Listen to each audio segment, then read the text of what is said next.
Explore India with विकास में आपका एक बार फिर से स्वागत है। आज हम केरल कैसे घूमने जाएं इस पर विस्तार से चर्चा करेंगे। केरल अर्थात केरला एक बेहद खूबसूरत टूरिस्ट डेस्टिनेशन है। केरल को गॉड्स ओन कंट्री अर्थात ईश्वर का अपना देश या भगवान द्वारा अपने रहने के लिए बनाया गया देश भी कहा जाता है। केरल सभी भारतीय पर्यटकों की सूची में शीर्ष स्थान पर रहता है। हर भारतीय की दिल इच्छा होती है कि वह एक बार तो अपने परिवार के साथ केरल की प्राकृतिक सुंदरता को अपनी आंखों से निहार कर आए। गौरतलब है कि केरल को प्रकृति ने अपनी असीम खूबसूरती से नवाजा है। केरल के अलेप्पी को तो पूरब का वेनिस कहा जाता है। केरल एक ऐसी जगह है जहां के शानदार प्राकृतिक दृश्य तथा वहां का शांत वातावरण आपको मंत्रमुग्ध कर देगा। केरल में घने वन हैं, खूबसूरत समुद्र तथा बीच हैं। केरल का सबसे famous tourist attraction back water में चलने वाली सुंदर नावें अर्थात हाउस बोट होती हैं। उल्लेखनीय है कि केरल में कई सारी नदियां समुद्र में मिलती हैं। जब नदियां समुद्र में मिलने वाली होती हैं तो उस दौरान नदी का जल प्रवाह लगभग स्थिर जैसा हो जाता है अर्थात बहुत ज़्यादा धीमा हो जाता है तथा चारों ओर नदी का जल दूर दूर तक फैल जाता है, जिसे बैक वाटर के नाम से जाना जाता है। केरल के इसी बैक वाटर में पर्यटकों को घुमाने के लिए बांस, लकड़ी तथा नारियल की रस्सी से बनी हुई घरनुमा सुंदर नावें चलती हैं। ये नावें ग्रामीण परिवेश के घर के समान दिखती हैं। ये नावें केरल में केट्टुवल्लम कहलाती हैं। ये नावें कुछ कुछ कश्मीर के हाउस बोट की तरह दिखती हैं। जहां कश्मीर के डल झील के हाउस बोट पानी में एक जगह स्थिर खड़े रहते हैं, वहीं केरल की ये घरनुमा नावें आपको बैक वाटर में घुमाती हैं तथा आसपास की अद्वितीय प्राकृतिक सुंदरता के दर्शन कराती हैं। यदि आपने केरल घूमने का प्लान बनाया है तो आपके मन में सबसे पहला सवाल यह उत्पन्न होता है कि केरल किस समय घूमने जाना चाहिए। तो इसका जवाब यह है कि जून के केवल एक महीने को छोड़कर केरल कभी भी घूमने जाया जा सकता है। अब आप सोच रहे होंगे कि जून में केरल क्यों नहीं जाया जा सकता है। तो इसका सिंपल सा जवाब यह है कि सामान्यतः 1 जून को दक्षिण पश्चिमी मानसून हमारे देश में सबसे पहले केरल के तट को ही हिट करता है तथा केरल में तेज हवाओं के साथ बहुत प्रचंड बारिश होती है। यह बारिश बिना रुके कई सप्ताह तक चलती रहती है। यदि जून में आप केरल चले भी गए तो तीव्र बारिश के चलते अपने होटल से बाहर निकल ही नहीं पाएंगे। इसलिए आपसे रिक्वेस्ट है कि आप जून में केरल घूमने मत जाइए। केरल घूमने का सबसे आदर्श समय जुलाई से मार्च का होता है तथा अप्रैल तथा मई माह में भी केरल घूमने जाया जा सकता है, परंतु अप्रैल तथा मई में केरल में अधिकतम तापमान 32 डिग्री से 36 डिग्री के बीच होता है। इसलिए दोपहर में घूमने में थोड़ी परेशानी आती है। एक बात तो हम आपको बताना ही भूल गए हैं कि गर्मी के मौसम में भी यदि आप केरल जाते हैं तो केरल का हिल स्टेशन मुन्नार आपको शिमला जैसी शीतलता प्रदान करेगा। इसलिए यदि आप गर्मी के मौसम में भी केरल जाते हैं तो आपको ज़्यादा चिंता करने की ज़रूरत नहीं है। आपने यह तो तय कर लिया कि आपको केरल कब जाना है। अब आपके सामने दूसरा सवाल यह उत्पन्न होता है कि केरल कैसे पहुंचे। तो इसका जवाब यह है कि केरल जाने के लिए हवाई जहाज, ट्रेन और बस आदि के विकल्प उपलब्ध हैं। आप अपनी सुविधा के अनुसार किसी भी साधन से आसानी से केरल पहुंच सकते हैं। यदि आप बस द्वारा केरल जाना चाहते हैं तो इसके लिए आपको सबसे पहले कोच्चि, जिसे कोचीन भी कहा जाता है, पहुंचना होगा। यदि आप नई दिल्ली से बस से केरल के कोच्चि जाने की योजना बना रहे हैं तो कोच्चि तक पहुंचने में न्यूनतम 47 घंटे लगेंगे, क्योंकि दिल्ली से कोच्चि की सड़क मार्ग से दूरी लगभग 2721 किलोमीटर है। यदि आपके साथ छोटे बच्चे तथा आपके बुजुर्ग पेरेंट्स हैं तो इस तरीके से कोच्चि जाना बड़ा परेशानी भरा रहेगा। दिल्ली से कोच्चि के लिए सीधी केवल 1 या 2 बसें ही चलती हैं। बाकी सभी बसें आपको 1 या 2 जगह बदलना पड़ेंगी। यह तो आप जानते ही हैं कि बस में लंबे समय तक बैठना बड़ा तकलीफदेह होता है। इसलिए हमारी आपको सलाह है कि आप बस से केरल जाने की योजना ना बनाएं। फिर भी यदि आपका गृह नगर केरल से बहुत ज़्यादा दूर नहीं है तो आप बस का विकल्प चुन सकते हैं। यदि आप ट्रेन द्वारा केरल जाना चाहते हैं तो इसके लिए कोच्चि तक देश के सभी बड़े शहरों से एक्सप्रेस तथा सुपरफास्ट ट्रेनें चलती हैं। जैसे यदि आप नई दिल्ली से ट्रेन से केरल के कोच्चि जाने की योजना बना रहे हैं तो कोच्चि तक पहुंचने में लगभग 43 घंटे लगेंगे, क्योंकि दिल्ली से कोच्चि की रेल मार्ग से दूरी लगभग 2078 किलोमीटर है। इसमें कोई दो मत नहीं है कि ट्रेन से केरल तक जाने में लगभग 2 दिन लग जाएंगे, परंतु ट्रेन से बाहर की हरियाली तथा सुंदरता आपका मन मोह लेगी तथा आपको पता ही नहीं चलेगा कि आप कब कोच्चि पहुंच गए हैं। यदि आपके पास यात्रा का बजट कम हो तथा ट्रेन से यात्रा करने का एक्स्ट्रा टाइम हो तो हमारी आपको सलाह है कि आप ट्रेन से केरल जाने की योजना बनाएं।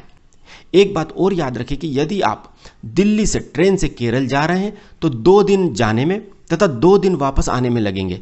इसलिए आपका टूर प्लान उसके अनुसार ही बनाइएगा। जैसे यदि आप केरल में 7 दिन घूमने की ट्रिप बनाते हैं तो ट्रेन से यह ट्रिप 11 दिन की हो जाएगी। अब हम हवाई जहाज से केरल कैसे पहुंचे, इस पर बात करते हैं। गौरतलब है कि केरल के कोच्चि में एयरपोर्ट स्थित है जिसका नाम कोचीन इंटरनेशनल एयरपोर्ट है। एयर इंडिया, इंडिगो और स्पाइस जेट जैसी एयरलाइंस की नई दिल्ली, मुंबई, बेंगलोर, हैदराबाद, अहमदाबाद आदि कई बड़े शहरों से कई फ्लाइट्स कोच्चि आती हैं।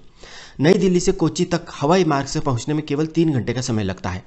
दिल्ली से कोच्चि तक पहुंचने का यह सबसे अच्छा तथा सबसे अधिक समय की बचत करने वाला विकल्प है।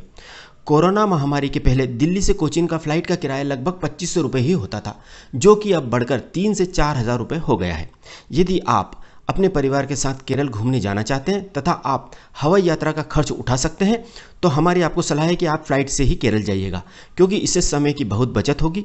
एक बात और याद रखें कि फ्लाइट का टिकट केरल ट्रिप से 90 दिन पहले ही बुक कर लीजिएगा, क्योंकि यह आपको बहुत ज़्यादा सस्ता पड़ेगा। केरल के शहर कोच्चि के एयरपोर्ट, रेलवे स्टेशन अथवा बस स्टैंड पर पहुंचने के बाद आप टैक्सी से अपने होटल के लिए प्रस्थान करें। टैक्सी आपको एयरपोर्ट, रेलवे स्टेशन या बस स्टैंड पर आसानी से मिल जाएगी। आप कोच्चि में रुकने के लिए होटल ऑनलाइन ही बुक करें, क्योंकि कोच्चि पहुंचने के बाद यदि आप होटल की खोजबीन करेंगे तो होटल भी अच्छा नहीं मिलेगा तथा होटल वाले मनमाना किराया वसूल करेंगे, साथ ही आपका बहुत सारा समय बर्बाद हो जाएगा। इसलिए होटल ऑनलाइन ही बुक करें। अब आपको एक इंटरेस्टिंग बात बताते हैं। कोच्चि अर्थात कोचीन एर्नाकुलम जिले में आता है। कोचीन शहर का मध्य भाग एर्नाकुलम कहलाता है तथा जिस स्थान पर बंदरगाह है तथा समुद्र का किनारा है वह जगह कोचीन कहलाती है। अर्थात शहर एक ही है पर नाम अलग अलग है। यदि आप एर्नाकुलम में होटल बुक करेंगे तो वह आपको सस्ते पड़ेंगे। कोच्चि में समुद्र के किनारे होटल बुक करेंगे तो वह महंगे पड़ेंगे। एर्नाकुलम तथा कोच्चि के बीच की दूरी केवल 10 किलोमीटर है। यदि आप पैसों की बचत करना चाहते हैं तो एर्नाकुलम में होटल बुक कीजिएगा, और यदि आप समुद्र के किनारे के होटल में रुकना चाहते हैं तो कोच्चि में होटल बुक कीजिएगा। आप अपना टूर प्लान इस प्रकार बनाइएगा कि आप बस, ट्रेन अथवा फ्लाइट से सुबह कोच्चि पहुंच जाए, जिससे आपको घूमने के लिए पूरा दिन मिल जाए। होटल में चेक इन करने के बाद आप नहाकर फ्रेश हो जाएं। यदि ब्रेकफास्ट का समय हो तो ब्रेकफास्ट कर लें। यदि आप होटल पहुंचने में किसी कारण से लेट हो गए तो लंच कर लें। ब्रेकफास्ट या लंच करने के बाद आप होटल के रिसेप्शन से या होटल के बाहर से टैक्सी या रिक्शा बुक कर लें। रिक्शा या टैक्सी वाले से कहें कि वह आपको Chinese fishing nets, saint Francis church, Mattancherry palace, Jewish synagogue तथा केरल कथकली डांस सेंटर में कथकली डांस दिखाकर लाए। रिक्शा वाला इन जगहों पर घुमाने का लगभग 500 रुपये चार्ज करेगा, जबकि टैक्सी वाला 1000 रुपये लेगा। केरल में यदि आप रिक्शा वाले या टैक्सी वाले से बहुत ज़्यादा बार्गेन करेंगे तो वे आपको ले जाने से ही मना कर देंगे। इसलिए केरल में टैक्सी वालों से अनावश्यक बार्गेन ना करें। इसका रीज़न यह है कि केरल में टैक्सी वाले टूरिस्ट को देखकर अपने भाव नहीं बढ़ाते हैं, वह लोग रीजनेबल रेट ही बताते हैं। केरल के टैक्सी वालों का कहना है कि वे लोग गलत भाव बताकर अपने राज्य का नाम खराब नहीं करते हैं, जो किराया वास्तव में होता है वही लेते हैं। अब आप टैक्सी या रिक्शा से सबसे पहले चाइनीज फिशिंग नेट्स देखने जाइएगा। कोच्चि फोर्ट नामक जगह पर स्थित चाइनीज फिशिंग नेट्स समुद्र के किनारे मछली पकड़ने के बड़े बड़े जाल होते हैं। चाइनीज फिशिंग नेट्स देखने का कोई टिकट नहीं होता है। यदि आप स्वयं इन नेट्स को ऑपरेट करके देखना चाहते हैं तथा मछली पकड़ना चाहते हैं तो कुछ पैसे देने पड़ते हैं, परंतु हमारी सलाह है कि आप इन नेट्स को दूर से ही देखें, क्योंकि पैसे देने के बाद भी मछली पकड़ना तो दूर की बात है, आप इन नेट्स को चला भी नहीं पाएंगे, क्योंकि इन नेट्स को चलाने के लिए कम से कम 6 हट्टे कट्टे लोगों की ज़रूरत पड़ती है तथा इन नेट्स के ऊपर से समुद्र में गिरने का तथा नेट्स में पैर फंस जाए तो हड्डी टूटने का भी खतरा होता है। इसलिए इन नेट्स के साथ दूर से ही फोटो क्लिक करें तथा दूर से ही इनका दीदार करें। चाइनीज़ फिशिंग नेट्स देखने के बाद आप कोच्चि फोर्ट में ही स्थित सेंट फ्रांसिस चर्च देखने जाएं। सेंट फ्रांसिस चर्च को भारत का पहला यूरोपियन चर्च भी कहा जाता है। एक बात याद रखें कि कोच्चि फोर्ट कोई किला नहीं है, ना ही कोई दीवार से घिरा मॉन्यूमेंट है। यह तो केवल कोच्चि में एक जगह का नाम है, इसलिए कोच्चि फोर्ट के नाम से आप भ्रमित अर्थात कंफ्यूज न हो। सेंट फ्रांसिस चर्च देखने के बाद आप मट्टनचेरी पैलेस देखने जाइएगा। मट्टनचेरी पैलेस शुक्रवार को बंद रहता है तथा बाकी के दिन यह पर्यटकों के लिए खुला रहता है। गौरतलब है कि पुर्तगालियों ने कोच्चि के एक मंदिर को लूटा था, जिससे कोच्चि का राजा बहुत नाराज हो गया था। तब राजा को मनाने के उद्देश्य से पुर्तगालियों ने यह महल राजा को भेंट स्वरूप दिया था। महल के दोनों तरफ 2 मंदिर हैं, जिनमें से एक भगवान कृष्ण को और दूसरा भगवान शिव को समर्पित है। 1663 में डच शासकों ने भी इस महल में कुछ सुधार और बदलाव किए थे और इसके बाद से इस महल को डच पैलेस के नाम से भी जाना जाने लगा है। मट्टनचेरी पैलेस में एक संग्रहालय भी है, जिसमें भगवान के भित्ति चित्र अर्थात पेंटिंग्स हैं। मट्टनचेरी पैलेस देखने के बाद आप जेविश सिनागोजुए देखने जाइएगा। जेविश सिनागोजुए का अर्थ यहूदी आराधनालय अर्थात यहूदी मंदिर होता है। ऐसा कहा जाता है कि भारत में केवल 35 जेविश सिनागोजुए हैं, जिनमें से यही एकमात्र कार्यशील आराधनालय है तथा यहाँ नियमित पूजा अर्चना होती है। इसके बाद आप अपने टैक्सी वाले से कहें कि वह आपको केरल कथकली डांस सेंटर, जो कि फोर्ट कोच्चि में ही स्थित है, लेकर चले। केरल कथकली डांस सेंटर में कथकली परफॉर्मेंस का समय शाम को 5 बजे से 7 बजे तक होता है। इस शो का टिकट लगभग 500 रुपये का होता है। 5 साल तक के बच्चों को यहाँ फ्री एंट्री मिलती है। उल्लेखनीय है कि कथकली केरल की शास्त्रीय नृत्य नाट्य कला शैली है। कथकली के पात्र संवाद नहीं बोलते हैं और कहानी बैकग्राउंड में बजने वाले गानों के जरिए प्रस्तुत की जाती है। कथकली का संगीत इस कला का अति महत्वपूर्ण घटक होता है। कथकली नृत्य कला का ऐसा रूप है जिसमें पुरुष ही भाग लेते हैं, महिला चरित्र भी पुरुष ही निभाते हैं। यदि आप केरल घूमने गए और आपने कथकली नृत्य नाट्य नहीं देखा तो समझ लीजिए कि आपने केरल में कुछ भी नहीं देखा। कथकली का शो खत्म हो जाने के बाद आप कथकली के कलाकारों के साथ सेल्फी भी ले सकते हैं। बच्चों को भी इस शो में बहुत आनंद आता है। इस शो के द्वारा आप अपने बच्चों को भारत की कला और संस्कृति के साक्षात दर्शन भी करा सकते हैं। इस कथकली शो को देखने के बाद आप अपनी टैक्सी या रिक्शा से अपनी होटल की ओर प्रस्थान करें। होटल पहुंचकर टैक्सी वाले को पेमेंट करके छोड़ दें। आप चाहें तो रास्ते में ही कहीं अच्छे से रेस्टोरेंट में डिनर कर लें या आप चाहें तो अपने होटल में पहुंचकर भी डिनर कर सकते हैं। डिनर करने के बाद आप होटल के टेरेस से रात में कोच्चि की सुंदरता निहारें। यदि नींद आने लगे तो अपने रूम में जाकर रेस्ट करें। इस प्रकार गॉड्स ऑन कंट्री अर्थात केरल में आपका पहला दिन समाप्त होता है। अगले दिन अर्थात केरल ट्रिप के दूसरे दिन आप अपनी होटल में ब्रेकफास्ट करें तथा होटल से मुन्नार जाने के लिए चेकआउट करें। कोच्चि से मुन्नार की दूरी लगभग 130 किलोमीटर है। घुमावदार रास्तों के कारण इस यात्रा में लगभग 4 से 5 घंटे का समय लगता है। आपको जानकर खुशी होगी कि मुन्नार को world's best place for romance का खिताब प्रदान किया गया है। आप अपने होटल से ही मुन्नार जाने के लिए टैक्सी बुक कर सकते हैं, जो कि लगभग 2000 रुपये में बुक हो जाएगी। आप यदि चाहें तो बस से भी मुन्नार जा सकते हैं। मुन्नार के लिए हर आधे घंटे में एक बस कोच्चि बस स्टैंड से चलती है। मुन्नार के लिए बस सेवा सुबह 5:30 बजे से ही शुरू हो जाती है। अब प्रश्न उठता है कि बस से जाएं या टैक्सी करें, तो हमारी आपको सलाह है कि आप कोच्चि से मुन्नार तो टैक्सी से ही जाएं। इसका कारण यह है कि आप टैक्सी को रास्ते में जगह जगह रोककर अप्रतिम प्राकृतिक सुंदरता का आनंद ले सकते हैं, जो कि बस यात्रा में संभव नहीं है। आप टैक्सी को 50 जगह भी रोक सकते हैं। रास्ते में सुंदर स्पॉट्स पर सेल्फी ले सकते हैं, रुककर चाय कॉफी एंजॉय कर सकते हैं, जो कि बस यात्रा में संभव नहीं है। मुन्नार जाते हुए आपको लगेगा कि ईश्वर ने यह रास्ता अपने स्वयं के भ्रमण के लिए ही बनाया है। इस रास्ते में आपकी आंखों की पलकें झपकना ही भूल जाएंगी। इस यात्रा के दौरान रास्ते में आपको सैकड़ों अच्छे रेस्टोरेंट मिलेंगे, जहां आप प्रकृति का आनंद लेते हुए लंच कर लें। रास्ते में लंच करने के बाद यात्रा फिर से प्रारंभ करें। रास्ते में सड़क के किनारे ही आपको सुंदर झरने भी देखने को मिलेंगे। इस यात्रा के 4 से 5 घंटे कब खत्म हो जाएंगे आपको पता ही नहीं चलेगा। आपका मन मुन्नार आने के बाद भी टैक्सी से उतरने का ही नहीं करेगा, परंतु उतरना तो पड़ेगा, क्योंकि अब मुन्नार जो घूमना है।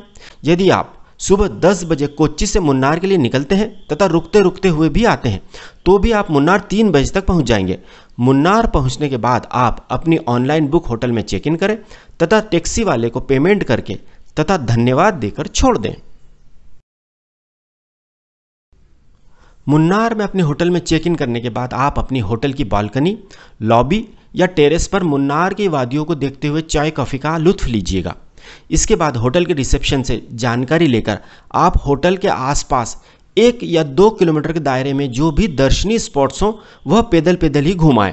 इन स्पॉट्स को देखने के लिए टैक्सी करने की कोई ज़रूरत नहीं है। होटल के आसपास के दर्शनीय स्पॉट देखकर आप अंधेरा गिरने से पहले ही अपने होटल में आ जाएं तथा होटल में शानदार कैंडल लाइट डिनर एंजॉय करके रेस्ट करें। इस प्रकार केरल ट्रिप का आपका शानदार दूसरा दिन समाप्त होता है। अगले दिन अर्थात तीसरे दिन आप सुबह फ्रेश होकर तथा नहाकर ब्रेकफास्ट कर लें। ब्रेकफास्ट करने के बाद आप मुन्नार घूमने के लिए अपने होटल से दिन भर के लिए टैक्सी बुक कर लें। टैक्सी 2000 रुपये में दिन भर के लिए बुक हो जाएगी। यदि होटल वाले टैक्सी का किराया ज़्यादा बताएं तो आप मुन्नार के टैक्सी स्टैंड से भी टैक्सी बुक कर सकते हैं। अपने होटल से टैक्सी स्टैंड तक आने के लिए आपको होटल के बाहर से ऑटो रिक्शा तत्काल मिल जाएगा, जो 50 रुपये में आपको टैक्सी स्टैंड छोड़ देगा, जहां से आप कम पैसे में टैक्सी बुक कर सकते हैं। टैक्सी आप कार की जगह ओपन जीप ही बुक कीजिएगा, चाहे 200 या 400 रुपये ज़्यादा ही क्यों ना देने पड़े, आप ओपन जीप ही किराए पर लीजिएगा, क्योंकि ओपन जीप में बैठकर मुन्नार घूमने में एक अलग ही आनंद आएगा। दूसरे शब्दों में कहें तो यदि आप खुली जीप में मुन्नार में नहीं घूमें तो आप मुन्नार की आधी सुंदरता को मिस कर जाएंगे। इसलिए मुन्नार में ओपन जीप या ओपन कार ही किराए पर लीजिएगा। ओपन जीप किराए पर लेने के बाद आप मुन्नार के बाजार से रास्ते में खाने पीने के लिए चिप्स, बिस्किट्स, चॉकलेट्स तथा कोल्ड ड्रिंक्स आदि ले लें, क्योंकि खुली जीप में मुन्नार घूमते घूमते यदि आप कुछ खाते पीते चलेंगे तो सफ़र का आनंद दोगुना हो जाएगा। मुन्नार में सबसे पहले आप ओल्ड मुन्नार देखने जाएं। ओल्ड मुन्नार में भी सबसे पहले आप प्राकृतिक सुंदरता से घिरा क्राइस्ट चर्च देखने जाइएगा। क्राइस्ट चर्च देखने के बाद आप इस चर्च के आसपास के सुंदर दृश्य का आनंद लें। क्राइस्ट चर्च देखने के बाद आप मट्टुपेट्टी लेक तथा मट्टुपेट्टी हाइड्रो इलेक्ट्रिक डैम देखने जाएं। मट्टुपेट्टी लेक मुन्नार से केवल 16 किलोमीटर दूर है। मट्टुपेट्टी झील और बांध पर प्रतिदिन हजारों पर्यटक आते हैं। यहाँ से चाय के बागानों तथा हरियाली से आच्छादित पहाड़ों का मनमोहक दृश्य नजर आता है। यहाँ पर आप स्पीड बोट तथा पेडल बोटिंग का भी आनंद ले सकते हैं। 4 लोग यदि यहाँ पर पेडल बोटिंग करते हैं तो 30 मिनट के केवल 150 रुपये ही लगते हैं, जबकि स्पीड बोट 4 लोगों के 500 रुपये लेती है तथा स्पीड बोट का राइड टाइम 7 से 10 मिनट का होता है। अब आपको एक आश्चर्यजनक बात बताते हैं। कश्मीर की डल झील में जैसे शिकारे चलते हैं वैसे ही शिकारे मट्टुपेट्टी झील में भी चलते हैं। यदि आप कश्मीर की डल झील में शिकारे में नहीं घूम पाए हैं तो कोई बात नहीं, आप यहाँ शिकारे में घूम सकते हैं। किराया भी 4 लोगों का केवल 250 रुपये ही होता है। यह शिकारे आपको आधे घंटे तक इस झील की सैर कराते हैं। केवल यहाँ पर आपको कश्मीर की तरह बर्फ से ढके पहाड़ नहीं दिखेंगे, बाकी सभी कुछ आपको डल झील के जैसा ही आभास देगा। इस झील पर आप कम से कम 1 घंटा जरूर बिताइएगा। इसके बाद आप अनामुडी पीक अर्थात अनामुडी चोटी भी देखने जाइएगा। यह दक्षिण भारत की सबसे ऊंची चोटी है। यहाँ पर पहुँचने के लिए आपको लगभग 500 मीटर की ट्रैकिंग करते हुए जाना होगा, क्योंकि आपकी जीप को इस चोटी तक जाने की अनुमति नहीं होती है। एक बात आप ज़रूर याद रखें कि अनामुडी पीक पर काई तथा घास के कारण बहुत फिसलन होती है, इसलिए सेल्फी के चक्कर में ज़्यादा आगे तक न जाएं। जहाँ तक प्रशासनिक अनुमति हो केवल वहीं तक जाएं। इसके बाद आप रास्ते में किसी रूफ टॉप या ओपन एयर रेस्टोरेंट में लंच कर लें। एक बात आप लिख लें कि मुन्नार में रूफ टॉप या ओपन एयर रेस्टोरेंट में किया गया यह लंच आपको ताउम्र याद रहेगा। लंच करने के बाद आप मुन्नार से 8 किलोमीटर दूर अथुकड़ फॉल अर्थात अथुकड़ झरना देखने जाइएगा। अथुकड़ फॉल देखने के बाद आपकी रास्ते की सारी थकान मिट जाएगी और आपका मन प्रफुल्लित हो जाएगा। इस झरने में आप अपने बच्चों को लेकर पानी में ज़्यादा गहराई तक मत जाइएगा, केवल दूर से ही इस झरने का आनंद लीजिएगा। इस झरने के अलावा भी इस झरने के रास्ते में 2 और सुंदर झरने चियापरा फॉल और वलार फॉल भी हैं। आप कुछ देर वहाँ पर भी रुक सकते हैं। इसके बाद आप top station, echo point, blossom park तथा रोज पार्क देखने जाइएगा। इसके उपरांत आप मुन्नार वापस लौटते समय टाटा टी म्यूजियम, जिसे KDHP संग्रहालय भी कहते हैं, देखने जाइएगा। इस संग्रहालय में 1880 में मुन्नार में चाय उत्पादन की शुरुआत से जुड़ी निशानियां रखी गई हैं। इसके पास ही स्थित टी प्रोसेसिंग इकाई में चाय बनाने की पूरी प्रक्रिया को करीब से देखा व समझा जा सकता है। यहाँ पर आप केवल 100 रुपये देकर सैकड़ों तरह की चाय टेस्ट कर सकते हैं। यहाँ आप मुन्नार की फेमस इलायची वाली चाय ज़रूर पीजिएगा। इस चाय को पीने के बाद आप आज तक आपके द्वारा पी गई सारी चाय भूल जाएंगे। आप यहाँ से अपने घर ले जाने के लिए अपनी पसंद की चाय खरीद भी सकते हैं।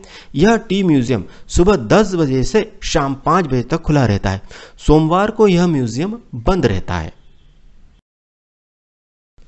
टाटा टी म्यूजियम देखने तथा वहाँ चाय पीने के बाद आप चाहें तो कुछ देर मुन्नार शहर घूम सकते हैं तथा अपने परिवार तथा अपने दोस्तों को गिफ्ट में देने के लिए मुन्नार के विश्व प्रसिद्ध हैंडीक्राफ्ट आइटम की खरीदारी भी कर सकते हैं। इसके बाद आप केरल के मार्शल आर्ट कलारी पयट्टू का 1 घंटे का शो भी देख सकते हैं, जिसका टिकट 200 रुपये प्रति व्यक्ति होता है। टिकट आराम से मिल जाता है। यह शो शाम को 6 बजे, 7 बजे, 8 बजे तथा 9 बजे शुरू होता है तथा आप अपनी सुविधा अनुसार शो का टाइम चुन सकते हैं तथा इस शो को एंजॉय कर सकते हैं। इसके बाद आप सीधे अपने होटल में आकर डिनर करें तथा रेस्ट करें। चौथे दिन आप सुबह अपने होटल में ब्रेकफास्ट करें तथा होटल से थेक्कड़ी जाने के लिए चेकआउट करें। थेक्कड़ी मुन्नार से लगभग 100 किलोमीटर दूर है तथा टैक्सी का किराया 1500 से 1700 रुपये के बीच होता है। मुन्नार से थेक्कड़ी के लिए बस तथा शेयर टैक्सी भी चलती है, जिसका किराया लगभग 150 रुपये प्रति सवारी होता है। अब आप सोच रहे होंगे कि मुन्नार में घूमने के लिए क्या और जगह नहीं है, तो इसका जवाब यह है कि यदि आपके पास एक दिन और एक्स्ट्रा हो तो आप मुन्नार में Eravikulam national park, Kundala lake, Lockhart gap, Chinnar wild life sanctuary, Pothamedu view point, Lakkam waterfall आदि भी देख सकते हैं। परंतु यदि आपके पास एक्स्ट्रा दिन ना हो तो आप थेक्कड़ी के लिए प्रस्थान करें। रास्ते में ही अच्छे से रेस्टोरेंट या ढाबे पर लंच कर लें। थेक्कड़ी पहुंचने में आपको लगभग 3 घंटे लग जाएंगे। थेक्कड़ी में आप अपनी ऑनलाइन बुक होटल में चेक इन करें तथा यदि आपने रास्ते में लंच नहीं किया हो तो होटल में ही लंच कर लें। लंच करने के बाद आप आधे दिन के लिए रिक्शा या टैक्सी बुक कर लें, जो 500 से 750 रुपये में बुक हो जाएंगे तथा उससे सबसे पहले एलिफेंट जंक्शन जाएं। यहाँ आप हाथी की सवारी का आनंद लें। यदि आप चाहें तो यहाँ हाथी को नहला भी सकते हैं तथा उनके साथ मस्ती भी कर सकते हैं। हाथी पर्यटकों को कोई नुकसान न पहुंचाए, इसका बहुत ज़्यादा ध्यान रखा जाता है, इसलिए चिंता की कोई बात नहीं है। इस जगह पर आकर तो आपके परिवार के बच्चे खुशी के मारे पागल ही हो जाएंगे। यदि आपके साथ बच्चे हैं तो एलिफेंट जंक्शन जरूर जाइएगा।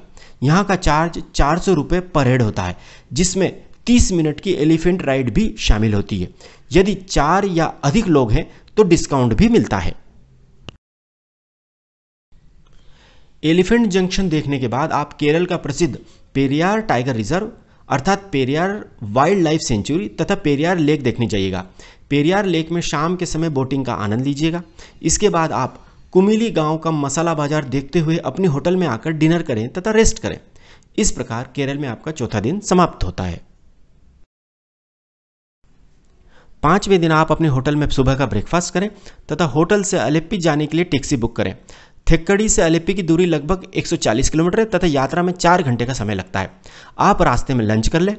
अलेप्पी में आप अपने होटल से direct Alleppey house boat ride starting point पर उतरें। यहाँ आपको सैकड़ों हाउस बोट, जिसे केरल में मॉडिफाइड केट्टुवल्लम कहते हैं, लाइन से खड़े मिल जाएंगे। यहाँ आराम से हाउस बोट मिल जाते हैं। कोई ऑनलाइन बुकिंग की ज़रूरत नहीं है, क्योंकि ऑनलाइन बुकिंग में आप बार्गेनिंग नहीं कर पाएंगे तथा बहुत ज़्यादा पैसा ऑनलाइन बुकिंग में लिया जाता है, जबकि सीधे बुकिंग करने पर आपको बहुत कम रेट पर हाउस बोट मिल जाएगा। यहाँ आपको रेट कम कराने के लिए ज़बरदस्त बार्गेनिंग करनी पड़ेगी। केरल में यही एकमात्र जगह है जहाँ आपको एक्सट्रीम लेवल की बार्गेनिंग करनी पड़ेगी। यहाँ लग्जरी हाउस बोट का 4 लोगों का एक दिन का किराया लगभग 8,000 रुपये होता है। इसमें आपको 2 बेडरूम मिलते हैं तथा इस 8,000 रुपये में रात का डिनर तथा अगले दिन का ब्रेकफास्ट भी सम्मिलित होता है। ये हाउस बोट आपको अलेप्पी से कुमारकोम तक बैक वाटर में 32 किलोमीटर तक लेकर जाएंगे तथा अगले दिन वापस आपको Alleppey house boat riding starting point पर ड्रॉप कर देंगे। पीक सीजन में यह किराया 11,000 रुपये तक भी पहुंच जाता है। अलेप्पी में साधारण हाउस बोट अर्थात बजट हाउस बोट भी उपलब्ध होते हैं, जिनका एक दिन का किराया लगभग 4,000 रुपये होता है, परंतु इसमें भोजन के लिए अलग से पैसे देने होते हैं। इनमें डबल डेक अर्थात डबल स्टोरी तथा बालकनी नहीं होती है। इसमें आप कैप्टन अर्थात बोट चलाने वाले के पास से तथा साइड की खिड़की से ही बाहर देख सकते हैं। इसके अलावा आप केवल 2,000 रुपये में 2 से 3 घंटे के लिए भी हाउस बोट किराए पर ले सकते हैं, परंतु ये हाउस बोट आपको 3 से 4 किलोमीटर बैक वाटर में 1 घंटे घुमाकर वापस उतार देते हैं। इस प्रकार के हाउस बोट में भोजन की सुविधा नहीं होती है। अब यह आपके बजट पर निर्भर करता है कि आप किस प्रकार के हाउस बोट में घूमना चाहते हैं। हमारी आपको सलाह है कि आप 4,000 रुपये वाला हाउस बोट एक दिन के लिए बुक करें। इससे आप होटल में रात भर रुकने से बच जाएंगे तथा 1 से 2,000 रुपये की बचत हो जाएगी। यदि आप 4,000 रुपये वाला हाउस बोट बुक करते हैं तो लगभग 1,000 रुपये भोजन पर एक्स्ट्रा खर्च होंगे तथा 4 लोगों का हाउस बोट लगभग 5,000 रुपये में पड़ जाएगा। यदि आपके पास बजट की कोई प्रॉब्लम नहीं है तो फिर आप 8,000 रुपये वाला लग्जरी हाउस बोट ही बुक कीजिएगा। देखिए, हम सभी के पास पैसों की तथा बजट की समस्या होती है, परंतु अलेप्पी में हाउस बोट में खर्च किया गया पैसा आपको कभी भी अखरेगा नहीं। इसका कारण यह है कि अलेप्पी के हाउस बोट पानी में चलते हैं, कश्मीर के हाउस बोट की तरह डल झील में खड़े नहीं रहते हैं। अलेप्पी के हाउस बोट का खाना भी ताज़ा तथा शुद्ध होता है। यहाँ शेफ आपके सामने लाइव भोजन बनाता है। आपके सामने ही आपका बेडरूम सैनिटाइज किया जाता है। बेडशीट तथा ब्लैंकेट भी वाइट मिलते हैं तथा वह साफ होते हैं। हाउस बोट के ऑपरेटर आपका अपने परिवार की तरह ख्याल रखते हैं। अलेप्पी के 8,000 रुपये किराए वाले हाउस बोट में जैसे ही आप चेक इन करते हैं, आपको मिनरल वाटर बॉटल के साथ वेलकम ड्रिंक मिलता है, जो नारियल पानी, बटर मिल्क या मिल्क शेक आदि होता है। इसके थोड़ी देर बाद आपको चाय या कॉफ़ी, स्नैक्स तथा बिस्किट के साथ मिलती है। रात में 7 से 8 बजे केले के पत्तों पर शानदार कैंडल लाइट डिनर खाने को मिलता है। हाउस बोट से बैक वाटर का अद्भुत नज़ारा आपका मन मोह लेगा। आप इस नज़ारे को देखकर कह उठेंगे कि वाकई इस जगह को ईश्वर ने अपने रहने के लिए ही बनाया है। हाउस बोट में समय ऐसे बीतेगा जैसे वह पंख लगाकर उड़ रहा हो। हाउस बोट के इस अद्वितीय अनुभव को हम शब्दों में बयान ही नहीं कर सकते हैं। केवल इतना कह सकते हैं कि अलेप्पी के हाउस बोट का एक्सपीरियंस कश्मीर के हाउस बोट के एक्सपीरियंस से 1,00,000 गुना अच्छा रहेगा। टाइम्स पत्रिका ने अलेप्पी के हाउस बोट को फ्रांस के पेरिस की सीन नदी के हाउस बोट से भी अच्छा माना है तथा वर्ल्ड में फर्स्ट रेटिंग दी है। इसी से आप अनुमान लगा लीजिए कि यहाँ के हाउस बोट में आपका एक्सपीरियंस कितना अद्भुत और जादुई रहेगा। चाहे आप अपने बजट में कहीं और कटौती कर लीजिएगा, परंतु अलेप्पी के हाउस बोट में एक रात जरूर रुकिएगा। अलेप्पी के हाउस बोट से आप बैक वाटर तथा आसपास के जंगल का आनंद लीजिएगा। हजारों पशु तथा पक्षियों का कलरव आपको मंत्रमुग्ध कर देगा। आपका मन करेगा कि समय यहीं रुक जाए और आप इस जगह हमेशा के लिए रह जाएं। हाउस बोट पर कैंडल लाइट डिनर करने के बाद आप अपने रूम में रेस्ट करें। इस प्रकार केरल ट्रिप का आपका 5वां दिन समाप्त होता है। अगले दिन आपकी नींद हाउस बोट पर अपने आप जल्दी खुल जाएगी।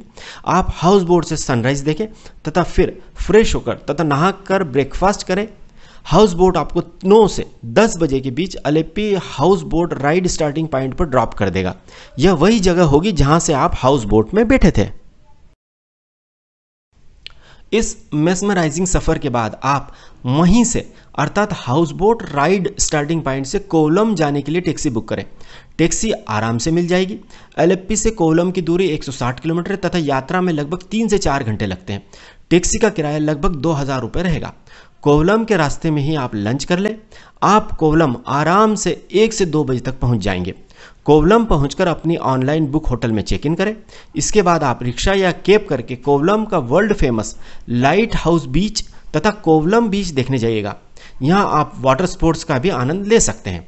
आप यहाँ पर जो छोटे छोटे रेस्टोरेंट्स होते हैं वहाँ मिल्क शेक, नारियल पानी अथवा कोल्ड ड्रिंक्स भी समुद्र को देखते हुए पीजिएगा। इसके बाद आप कैब या रिक्शा से अपनी होटल में आ जाएं तथा रेस्ट करें। इस प्रकार केरल में आपका 6वां दिन समाप्त होता है। अगले दिन अर्थात 7वें दिन आप अपने होटल में ब्रेकफास्ट करें तथा कोवलम की अपनी होटल से चेकआउट करें तथा कन्याकुमारी जाने के लिए टैक्सी बुक करें। अब आप सोच रहे होंगे कि कन्याकुमारी तो तमिलनाडु में आता है, वहाँ क्यों जाएं? हम तो केवल केरल घूमने आए हैं। तो इसका कारण यह है कि कोवलम से कन्याकुमारी की दूरी केवल 80 किलोमीटर है तथा फिर क्या पता कन्याकुमारी कब आना हो। यदि इतना पास आकर कन्याकुमारी जैसे सुंदर टूरिस्ट डेस्टिनेशन को आपने मिस कर दिया तो फिर क्या पता कब आना हो। 50 से 60 हजार रुपये खर्च करके केवल कन्याकुमारी घूमने तो आप आएंगे नहीं, तो इसलिए इस ट्रिप में ही कन्याकुमारी को शामिल कर लीजिएगा। आप कोवलम से कन्याकुमारी केवल 1.5 घंटे में ही पहुंच जाएंगे। कोवलम से कन्याकुमारी तक का टैक्सी का किराया लगभग 1200 रुपये होता है। यदि आप बस से जाते हैं तो प्रति व्यक्ति किराया केवल 130 रुपये ही होता है। कन्याकुमारी बस स्टैंड पहुंचकर आप अपनी टैक्सी छोड़ दें तथा वहां के या रेलवे स्टेशन के क्लॉक रूम अर्थात लॉकर में अपना सामान रख दें। क्लॉक रूम का 24 घंटे का किराया केवल 10 से 20 रुपये ही होता है। इसके बाद आप लोकल टूरिस्ट अट्रैक्शन दिखाने वाली टैक्सी या रिक्शा बुक कर ले। टूरिस्ट अट्रैक्शन दिखाने के लिए टैक्सी 1000 रुपये लेगी तथा रिक्शा 500 रुपये लेगा। इसके बाद आप टैक्सी या रिक्शा से सबसे पहले कन्याकुमारी मंदिर के दर्शन करने जाएं। यह मंदिर शिवजी की पत्नी देवी पार्वती को समर्पित है। इसके बाद आप फेरी अर्थात नाव से विवेकानंद रॉक मेमोरियल देखने जाएं। फेरी का किराया केवल 50 रुपये होता है तथा रॉक मेमोरियल का टिकट 10 रुपये प्रति व्यक्ति होता है। यहां पर आपको घूमने में कम से कम 2 घंटे लगेंगे। इसके उपरांत आप वह जगह भी देखिएगा जहां अरब सागर, बंगाल की खाड़ी तथा हिंद महासागर मिलते हैं। इसके बाद आप क्लॉक रूम से अपना सामान वापस लेकर रेलवे स्टेशन जाएं। यदि कनेक्टिंग ट्रेन हो तो आप अपने गृह नगर की ओर प्रस्थान करें। गौरतलब है कि कन्याकुमारी से 20 से ज़्यादा ट्रेनें देश के विभिन्न भागों तक जाती हैं। यदि कनेक्टिंग ट्रेन उस दिन न हो तथा अगले दिन हो तो आप आसपास के किसी होटल में रात भर रेस्ट करें। अगले दिन आप सुबह ब्रेकफास्ट करके होटल से चेकआउट करके कन्याकुमारी रेलवे स्टेशन से अपने गृह नगर की ओर प्रस्थान करें। यदि फ्लाइट से जाना हो तो आप तिरुवनंतपुरम अर्थात त्रिवेंद्रम की ओर प्रस्थान करें, जो कन्याकुमारी से केवल 16 किलोमीटर दूर है। तिरुवनंतपुरम में एयरपोर्ट है। आप फ्लाइट से अपने गृह नगर की ओर प्रस्थान करें। यदि आप ट्रेन से ही जाना चाहते हैं तथा आपके शहर तक कन्याकुमारी से ट्रेन न हो तो आप तिरुवनंतपुरम से भी अपने गृह नगर तक ट्रेन से जा सकते हैं। तिरुवनंतपुरम रेलवे स्टेशन से देश के सभी बड़े शहरों तक 100 से ज़्यादा ट्रेनें आती तथा जाती हैं। वहां से आप अपने गृह नगर की ओर प्रस्थान करें। इस प्रकार आपकी यह केरल कन्याकुमारी ट्रिप सुखद यादों के साथ समाप्त होती है।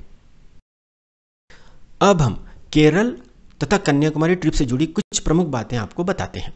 गौरतलब है कि केरल में जो भोजन मिलता है उसमें हर चीज़ में नारियल तथा केले का प्रयोग होता है तथा खाना नारियल के तेल में या पैराशूट कोकोनट ऑयल में बनता है।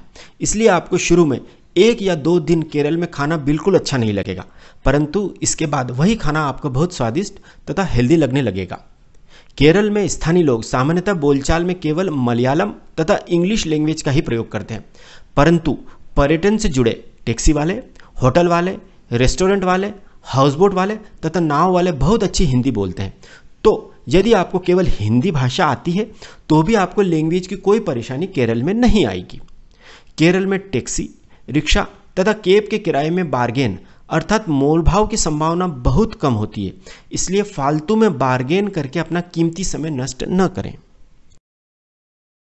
यदि आपको अपनी बार्गेन पावर का प्रयोग करना है तो अलेप्पी के हाउसबोट के किराए में आप इसका इस्तेमाल कर सकते हैं।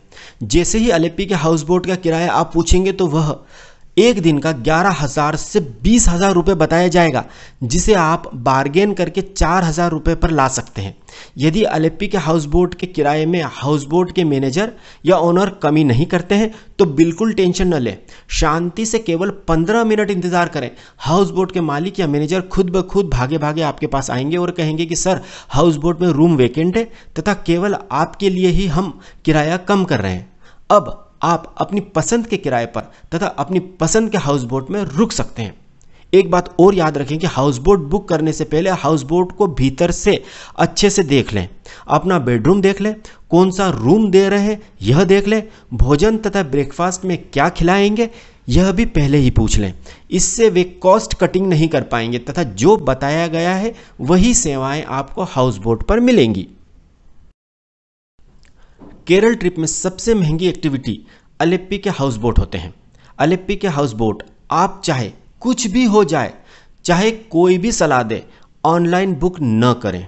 इसका कारण यह है कि एक तो आप बार्गेन नहीं कर पाएंगे तथा दूसरा लग्जरी हाउस बोट की इमेज दिखाकर सिंपल से हाउस बोट में आपको सैर कराई जाएगी तथा इस स्थिति में आप कुछ भी नहीं कर पाएंगे। इसलिए अलेप्पी के हाउस बोट को आप अपनी आंखों से देखें, वहां की सुविधाएं देखें, जमकर बार्गेन करें तथा फिर हाउस बोट फाइनल करें। इस प्रोसेस में आपका ज़्यादा समय भी नहीं लगेगा, केवल 1 घंटे में अपनी पसंद का हाउस बोट आप बुक कर लेंगे। जहां तक हो सके अलेप्पी में होटल बुक न करें, सीधे हाउस बोट ही बुक करें तथा उसमें ही चेक इन करें, क्योंकि हाउस बोट में ठहरने का एक्सपीरियंस अद्वितीय तथा माइंड ब्लोइंग रहेगा। इस ट्रिप की सबसे महत्वपूर्ण बात यह याद रखें कि केरल का मौसम बहुत तेजी से बदलता रहता है। यदि तेज हवाएं चल रही हों तो वाटर स्पोर्ट्स तथा नाव की सवारी बिल्कुल न करें। नेक्स्ट पॉइंट है, केरल में लाखों नारियल के वृक्ष हैं, इसलिए जहां तक हो सके नारियल के वृक्षों के नीचे से न निकलें, क्योंकि इन वृक्षों से नारियल यदा कदा गिरते रहते हैं तथा यदि नारियल आपके सिर पर गिर गया तो नारियल को तो कुछ नहीं होगा, हाँ आपका सर जरूर फट जाएगा तथा पूरी केरल ट्रिप अस्पताल में ही बीतेगी।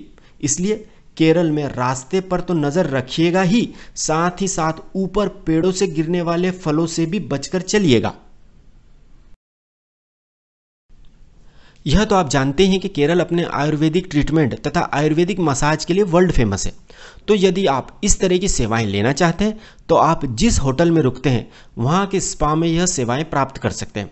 स्पा की सेवाओं का रेट 200 रुपये से 5000 रुपये तक होता है। आप अपने बजट के अनुसार आयुर्वेदिक ट्रीटमेंट तथा मसाज का आनंद ले सकते हैं। हाउस बोट पर भी आयुर्वेदिक ट्रीटमेंट तथा मसाज की सुविधा होती है, परंतु वह हद से ज़्यादा महंगी होती है। तो हमारी आपको सलाह है कि हाउस बोट पर आयुर्वेदिक ट्रीटमेंट तथा मसाज न कराएं।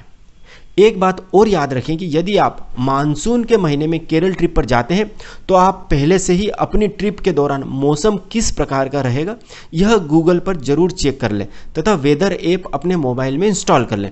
यदि मौसम खराब हो तो भूलकर भी बीच अर्थात समुद्र के किनारे न जाएं। केरल ट्रिप में मुन्नार में आपको गर्म कपड़ों की जरूरत पड़ेगी, इसलिए हल्के फुल्के गर्म कपड़े अवश्य रखिएगा। नेक्स्ट पॉइंट है, केरल ट्रिप में अपने साथ अच्छी ग्रिप वाले जूते ही रखें। केरल ट्रिप में महिलाओं को भी चप्पल की जगह अच्छे स्पोर्ट शूज ही पहनने चाहिए, क्योंकि चप्पल से मुन्नार में तथा बीच पर रेत में चलने में बहुत परेशानी होगी। नेक्स्ट पॉइंट है, इस ट्रिप में यदि आपके साथ बुजुर्ग लोग हैं तो उनके स्वास्थ्य का विशेष ध्यान रखें। केरल ट्रिप में आप पर्यावरण फ्रेंडली सामग्री का ही उपयोग करें। अपने साथ पीने के पानी के लिए स्टील की बोतल लेकर जाएं। यह बात आप गांठ बांध लें कि होटल के रिसेप्शन पर उपस्थित ट्रेवल एजेंटों से ट्रेवल पैकेज न लें, क्योंकि वे लोग ठीक ढंग से घुमाते नहीं हैं तथा केवल खाना पूर्ति ही करते हैं। नेक्स्ट पॉइंट है, यदि आप केरल में टैक्सी से सफ़र नहीं करना चाहते हैं क्योंकि आपका बजट कम है तो कोई दिक्कत नहीं है, आप बस तथा रिक्शा से भी बिना परेशानी के घूम सकते हैं। अब हम इस 7 दिन की केरल कन्याकुमारी ट्रिप के अधिकतम कुल खर्च की बात करते हैं।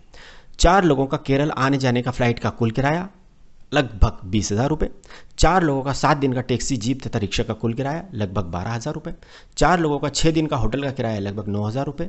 4 लोगों का 1 दिन का लग्जरी हाउस बोट का किराया लगभग 8,000 रुपये। 4 लोगों का 7 दिन का भोजन का खर्च लगभग 8,000 रुपये। 4 लोगों का 7 दिन का साइट सीइंग तथा एक्टिविटी का खर्च 3,000 रुपये। 4 लोगों का केरल कन्याकुमारी में 7 दिन का अधिकतम कुल खर्च लगभग 60,000 रुपये। इसे यदि 4 से डिवाइड किया जाए तो प्रति व्यक्ति अधिकतम कुल खर्च लगभग 15,000 रुपये आएगा। इस प्रकार आप केवल 15,000 रुपये में शानदार तरीके से लग्जरी हाउस बोट, टैक्सी तथा फ्लाइट को शामिल करते हुए केरल कन्याकुमारी घूम सकते हैं। यदि आप फ्लाइट की जगह ट्रेन से जाते हैं तो यात्रा खर्च 20,000 रुपये की जगह केवल 10,000 रुपये ही आएगा। यदि आप टैक्सी की जगह शेयर टैक्सी या बस का इस्तेमाल करते हैं तो यात्रा खर्च और भी कम हो जाएगा। तो अब इंतज़ार मत कीजिए, जल्दी ही केरल कन्याकुमारी घूमने का प्लान बनाइए। यदि आपको हमारी जानकारी सही तथा उपयोगी लगी हो तो प्लीज़ हमारे चैनल एक्सप्लोर इंडिया विद विकास अर्थात ट्रैवल एंड एक्सप्लोर को सब्सक्राइब ज़रूर कीजिएगा। Thank you.